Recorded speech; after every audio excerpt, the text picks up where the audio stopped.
नमस्कार मंडळी, मी शिवन्या. स्वागत आहे तुमचं माझ्या वाव शिवन्या यूट्यूब चॅनलमध्ये. आज मी एक खूप इम्पॉर्टंट विषयावर बोलणार आहे, कारण हा प्रॉब्लेम प्रत्येक पॅरेंट फेस करत असतात आणि हॉनेस्टली मी सुद्धा हे अनुभवते आहे. म्हणजे माझी करंट सिच्युएशन ती आहे आणि माझी मुलगी सुद्धा आता 2 वर्षांची आहे आणि ती खूपच ॲक्टिव्ह आहे.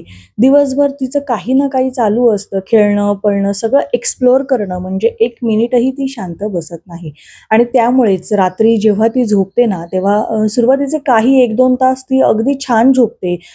शांत गाढ तिला झोप लागते. पण त्यानंतर अचानक ती डचकून उठते, कधी रडते, कधी घाबरल्यासारखी वाटते आणि कधी काहीही बडबडते, "मला हिने पकडलं, तिने धरलं, मला नाही करायचं."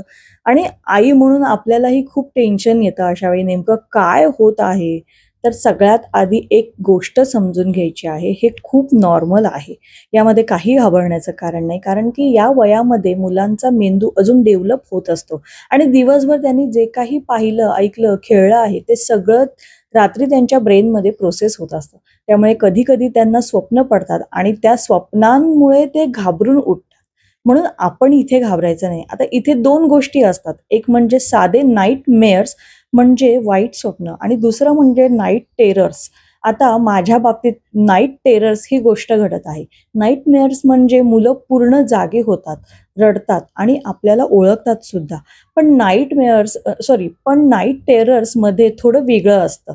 मुलं रडत असतात, पण डोळे बंद असतात. ते पूर्ण जागे नसतात आणि काही वेळ ते आपल्याला ओळखतही नाही. पण सकाळी त्यांना हे काहीच आठवत नाही. माझ्या बाबतीत नाईट टेरर्स ही गोष्ट घडत आहे. हे ऐकायला थोडं स्कॅरी आहे, पण खरं सांगते हे हार्मफुल नाही. हा एक फेज असतो, तो प्रत्येकाच्या आयुष्यात असतो आणि तो हळू-हळू निघून सुद्धा जातो. त्यामुळे आपण पालकांनी घाबरायचं नाही. पण अशा वेळी आपण पालक म्हणून काय करायला हवं? तर सगळ्यात आधी पॅनिक होऊ नका. कारण आपलं रिएक्शन हे मुलांवर खूप जास्त इफेक्ट करतो. आपण जर ओरडलो तर ते सुद्धा घाबरणार आहेत. त्यामुळे आपण शांत राहिलो तर तेही हळू शांत होतात. त्यामुळे आपली रिएक्शन ही शांत असली पाहिजे. दुसरी महत्त्वाची गोष्ट म्हणजे लगेच त्यांना जोरात उठवण्याचा प्रयत्न करू नका. स्पेशली जर ते नाईट टेररमध्ये असतील तर. त्याऐवजी हलक्या हाताने थापटत राहायचं आहे. शांत आवाजात बोला, जसं "आई आहे, काही नाही, मी इथेच आहे, जवळ आहे." असं काहीतरी त्यांना बोलायचं आहे. तिसरी गोष्ट म्हणजे त्यांना कम्फर्ट द्या, हलकासा हग द्या, आपल्या जवळ त्यांना घ्या आणि त्यामुळे त्यांना सेफ वाटतं. आणि सगळ्यात महत्त्वाचं म्हणजे काय, तर सेफ्टी पण खूप इम्पॉर्टंट आहे. ते रडताना हलत असतात, त्यामुळे ते बेडवरून पडणार नाहीत याची काळजीही आपल्याला घ्यायची आहे. आता एक खूप इम्पॉर्टंट गोष्ट म्हणजे आपल्या मुलांचं रुटीन. लहान मुलांसाठी रुटीन हे खूप महत्त्वाचं असतं. रोज एकाच वेळेला झोपवणं, रोजच्या आधी म्हणजे झोपायच्या आधी अर्धा तास आधी, 1 तास आधी मोबाईल किंवा टीव्ही त्यांना दाखवायचा नाही आणि त्याऐवजी एखादी गोष्ट सांगा, हलकं म्युझिक लावा किंवा देवाचं काहीतरी ऐकवा.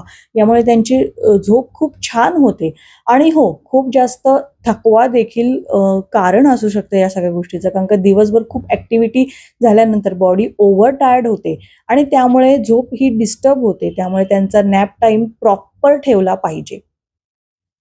तुम्ही नाईट लाईट पण वापरू शकता. पूर्ण अंधारात काही मुलं जास्त घाबरतात. हलकासा लाईट त्यांना सेफ फील देतो. त्यामुळे एक छोटासा का होईना पण एक लाईट आपल्या घरात लावलाच पाहिजे. आणि सगळ्यात महत्त्वाचं म्हणजे दिवसभर त्यांच्यासोबत क्वालिटी टाईम स्पेंड करा. कारण इमोशनल सिक्युरिटी खूप इम्पॉर्टंट असते. आता पॅरेंट्सनी सुद्धा मुलांसोबत वेळ घालवणं तेवढंच गरजेचं आहे. आता कधी डॉक्टरांना दाखवायचं, तर जर हे खूपच जास्त होत असेल, रोजच होत असेल किंवा मुलाला दुखापत होण्याची शक्यता असेल, तर पीडियाट्रिशियनला नक्की भेटायचं आहे.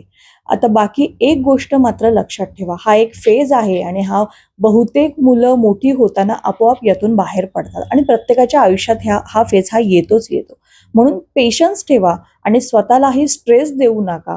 शांततेत या गोष्टी हाताळायच्या आहेत. जर तुमचं बाळ पण असंच काहीतरी करत असेल, तर कमेंटमध्ये मला शेअर करा आणि हा व्हिडिओ इतर पॅरेंट्ससोबत शेअर करा. कारण कदाचित त्यांनाही याची गरज असू शकेल.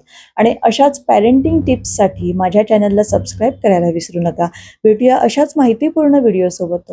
तर धन्यवाद.